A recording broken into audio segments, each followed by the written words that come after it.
उन रवायात को थामे रहो जो हमने तुम्हें सिखाई हैं।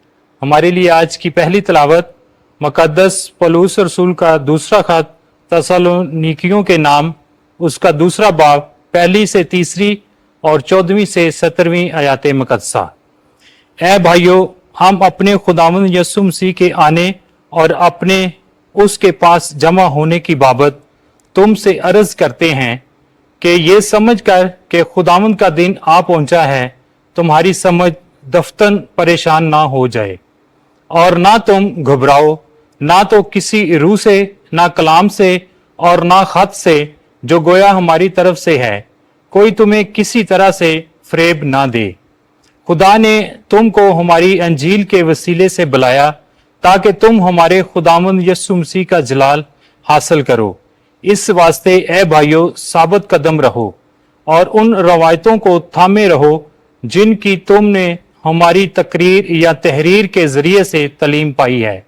अब हमारा खुदावंद यीशु मसीह और हमारा बाप खुदा, जिसने हमें प्यार किया है और हमें फजल से हमेशा की तसल्ली और सच्चाई की उम्मीद दी, तुम्हारे दिलों को तसल्ली दे और हर एक नेक काम और कलाम में मजबूत करे। पाक कलाम के पढ़े और सुने जाने पर खुदा की बरकत हो।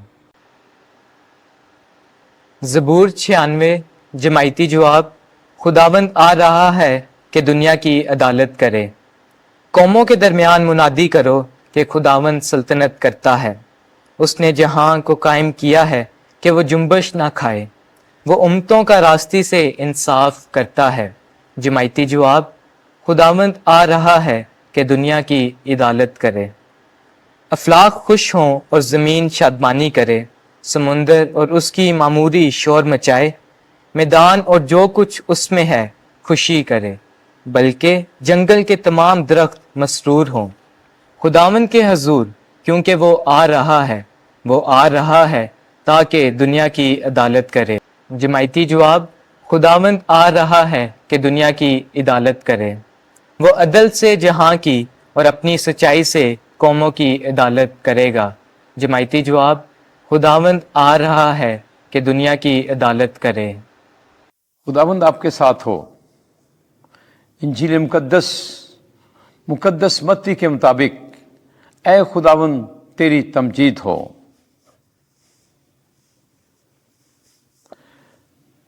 तेईसवां बाब, उसकी 23वीं आयत से लेकर 26वीं आयत तक।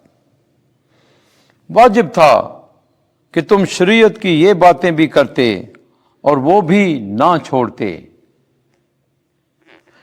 एक दिन यीशु ने कहा, तुम पर अफसोस ऐ फकीयों और फरीसियों, ऐ रियाकारो, क्योंकि तुम पुदीने और अनीसून और कमून पर तो दायकी देते हो, पर शरीयत की भारी बातों यानी इंसाफ और रहम और ईमान से लापरवाही करते हो। वाजिब था कि ये भी करते और वो भी ना छोड़ते। ऐ नबीना रहनुमाओ, जो मच्छर छानते और ऊंट को निगल जाते हो, तुम पर अफसोस ऐ फकीयों और फरीसियों, ऐ रियाकारो, क्योंकि तुम प्याले और रकाबी को बाहर से तो साफ करते हो, मगर अंदर लूट और बदपरहेजी भरी है। ऐ नाबीना फरीसी, पहले प्याले और रकाबी को अंदर से साफ कर, ताकि बाहर से भी साफ हो जाएं। इंजील मुकद्दस के वसीले से हमारे गुनाह मुआफ किए जाएं। ऐ मसीह तेरी सताइश हो।